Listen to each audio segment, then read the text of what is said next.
Hey guys, so I wanted to go over how to solve 45, 45, 90 triangles. Now, before I get into that, I want you guys to know that the reason we have these special right triangles is just like a special case of the Pythagorean theorem. So we've been going over the Pythagorean theorem, and for the Pythagorean theorem, we need two sides in order to solve for the third side. So maybe we know A and B, and we can solve for C, or maybe we know B and C, we can solve for A. So we always need two sides, whereas the formula for the special right triangle for the 45, 45, 90, we just need one side and we can solve for the sides of all the triangles. So what I wanted to do is I wanted to show you guys how we come up with this formula and then just kind of go over some of the practice problems on how to use this formula, okay? So in order for us to come up with this x squared to 2, these are all formulas on how to get the sides, is we're going to use the Pythagorean theorem first to determine these formulas here.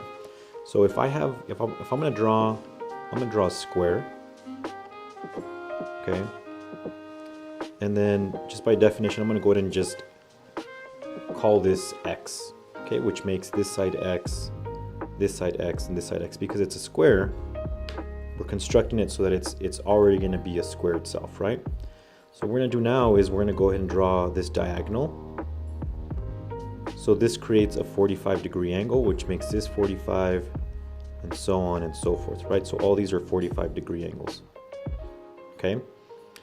So what I want to do now is I want to use the Pythagorean theorem to determine the value or the formula for this hypotenuse. So we can either use this triangle or this triangle, it doesn't really matter. But where I'm going to use the formula of the Pythagorean theorem to help me figure out what the formula is for this hypotenuse by using these two sides that are known. Right, so I'm going to go ahead and write x squared plus x squared is equal to, I'll go ahead and call this c squared. So the a squared plus b squared is equal to c squared. Well, this is your a and this is your b, but since they're both the same, that's why I put x squared plus x squared. So it still follows this formula, right? So we just combine like terms, we get 2x squared is equal to c squared. And remember, we're trying to solve for c. We're trying to get the formula for c, so we're going to get c by itself by taking the square root.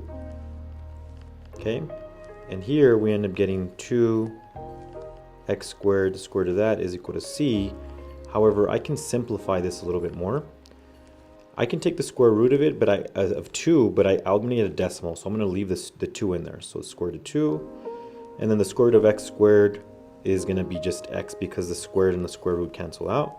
So we're left with c is equal to x squared to 2. So this is x squared to 2. So now we have a formula for it. So now we have the hypotenuse is x squared to 2, which is what we have here. And then we already have, just by the way we constructed the square, is that these two sides are x. So now we just created a triangle which is 45, 45, 90 only to be able to know just one side, and we'll be able to figure out all three sides just by knowing one side. Whereas if we just use the Pythagorean theorem, we would need to know two sides to figure out the third side. And here it's just a lot easier. So here we just need one side. The Pythagorean theorem will need two sides. So in this next question, which is question number 1, we have in our notes. And here it's giving us a 45, 45, 90 triangle. And the reason we know that this is 45 is because this is 90 and this is 45. And then it all has to add up to 180, so this missing side is 45. So that tells me that I can use this formula with this triangle to figure out what y is and what x is, okay? So the most important thing is for you guys to know what is a leg and what is a hypotenuse. So these two are the legs, and this is the hypotenuse. So this is the hypotenuse, this is a leg, this is a leg. If you guys can figure that out, then you guys can use a formula just to figure out, the missing sides. And just a reminder, this for the 45, 45, 90 triangle, you only need one side to figure out the rest of the sides. So we already know one side, we know that's a leg, and the leg is an x value. And we know both sides are the same. So we know that x is equal to 8 based on the formula. We know that both legs should be equal to each other. So I'm going to say x is 8. And then the formula for y, which is the hypotenuse, is x squared to 2, right? But we already know what x is. X is 8, so it's going to be 8 squared to 2. So that leaves my hypotenuse as 8 squared to 2. And it's as simple as that. You don't have to use a Pythagorean theorem, and as a matter of fact, you can use it, right? but it's gonna take all this work for you to get this right here. And right now you just have to basically just plug in the values here to get your answers. All right, so for this next problem right here, it's just, basically the same thing. We know that our leg is equal to 25, right? This is a leg. Okay, and just based on our formula, if we know a leg, then we're gonna know the other leg because they're both equal to each other. So this is the other leg, so we also know that this is 25. So y is 25, okay? This is our hypotenuse. Remember, the hypotenuse is always opposite of the 90-degree angle. And so the formula for this is x squared to 2. So to determine, I'm going to write here x squared to 2, the actual value of this is to simply just plug in the value of the leg into the formula. Look, once we know this value, we can plug it in here, and that's our answer. So it's going to be 25 square root of 2. So that's our hypotenuse, 25 squared to 2, and your other missing leg is 25. So this last one, basically is just asking us for the missing legs now. We know the hypotenuse before we knew one of the legs, but now we're looking for the legs knowing the hypotenuse. And all we have to remember is, what is the formula for the hypotenuse? The formula for the hypotenuse is x squared to 2 whenever it's a 45, 45, 90 triangle. So this is the way you would work it out. It's going to be a little bit different than it was before. So I know that the formula for the hypotenuse is x squared to 2. So I'm going to set this equal to the actual value of the hypotenuse so that I can figure out what these are. Because once I solve for x, that's going to give me the value of the legs. And here's the value of the leg once I figure out what x is. So to get x by itself, basically divide by 2, square root of 2, so that we can simplify that. And now we have x is equal to 19 over the square root of 2. Now here's where the problem comes though, is that to have this rationalized, we don't want the square root on the denominator. So we're going to have to rearrange this and just make it look different. We're not changing the value of it, we're just making it look different.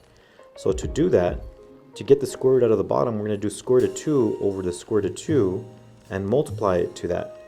So remember, this is equal to 1. Square root of 2 divided by square root of 2 is 1. So we're not going to change the value of it, we're just going to change the way it looks. Okay, so just multiply straight across, so we get 19 square root of 2. Well, we know square root of 2 times square root of 2 is really square root of 2 squared. Because 2 times square root of 2 times square root of 2, you get double. So here we're going to simplify the square root and the squared cancel. So we're left with 19 times square root of 2 over 2. And that is equal to x. Remember, x is equal to the leg. So since we already know the value of the leg, now we know that this is also equal to 19 square root of 2 over square root over 2. And this is also equal to the same, 19 square root of 2 over 2. So at the end of the day, this ends up being equal to this part right here. 19 square root of 2 over 2. And that's how you figure out the leg here. All right, so for the next problem, it's going to be number 10 on your notes. So we know the hypotenuse and we're trying to figure out the legs. And just a reminder, the legs are going to be the same because it is a 45, 45, 90 triangle. Once we figure out what one of the legs is, we know both answers already. So I put this here so we can see the formula. We know the hypotenuse, so we know that the formula for the hypotenuse is x squared to 2. So we're going to use that to find the value of x because the value of x is the legs. Okay, once we know that value, once we solve for x, we'll know the legs value, okay? So what I'm going to do is I'm going to set this equal to the formula, which is x squared to 2, okay? And I'm going to solve for x. So what we did last time was we divided by square root of 2 over square root of 2. And we get x is equal to 28 divided by the square root of 2. Now, the problem here was that we need to rationalize it by not having the square root on the bottom. So we're going to go ahead and multiply the square root of 2 over the square root of 2 so that we can change the way it looks. So when we multiply straight across, we get 28 times the square root of 2 over square root of 2 times square root of 2 is square root of 2 squared. These end up canceling out, and we end up getting 28 times the square root of 2 over 2. Now we can simplify a little bit further here, and we can have 14 over the square root of 2 because these two divide into 14. So this is your answer for both of them because this is the leg. X is the leg. So it's 14 square root of 2, and this is also 14 square root of 2. So 14 square root of 2 and 14 square root of 2 are the sides of the legs. So this is number 12 on your notes. And just a reminder, I'm going to go ahead and put the formula here. Okay, so we're going to use this formula 45, 45, 90 to find the value of x and to find the value of y. So what are those going to be? That portion right there. So here, this is the hypotenuse, so we know the y is the hypotenuse, and we know that this is a leg, and we know for a 45, 45, 90 triangle that both the legs are the same. So we already know right off the bat that x is equal to 4, because this is a leg. So to determine the value of the y, well, we know the formula for the hypotenuse is x squared 2. We already know what x is. Remember, x is a leg. We put 4 square root of 2. So 4 square root of 2 is the value here. And it's a lot easier if you start noticing the pattern. It's way easier to find the value of all the sides if you know one of the legs. But if you know the hypotenuse, it just takes a little bit more work. So here's the final problem that we have here for the 45, 45, 90 triangle in your notes. So here we're trying to figure out what y is and what your x is. And they're both legs, right? They're both legs, so that means they're both the same sides. So once we figure out what one is, then we know the other, right? So it's a lot easier, but this one might take a little work. Sometimes they're a lot easier. This is probably gonna be one of those ones where it's a little bit easier when you know the hypotenuse. So remember, we know the formulas is x squared to 2 is for the hypotenuse. So we're gonna set what we know, the hypotenuse, equal to the formula to the hypotenuse. Well, this is pretty simple. We don't have to do any algebra for this. We know that in order for this to be equal to, that x has to be equal to 9. Well, this is a leg, right? So that means that both of these are 9. This is 9. So both of the legs are 9. Pretty simple.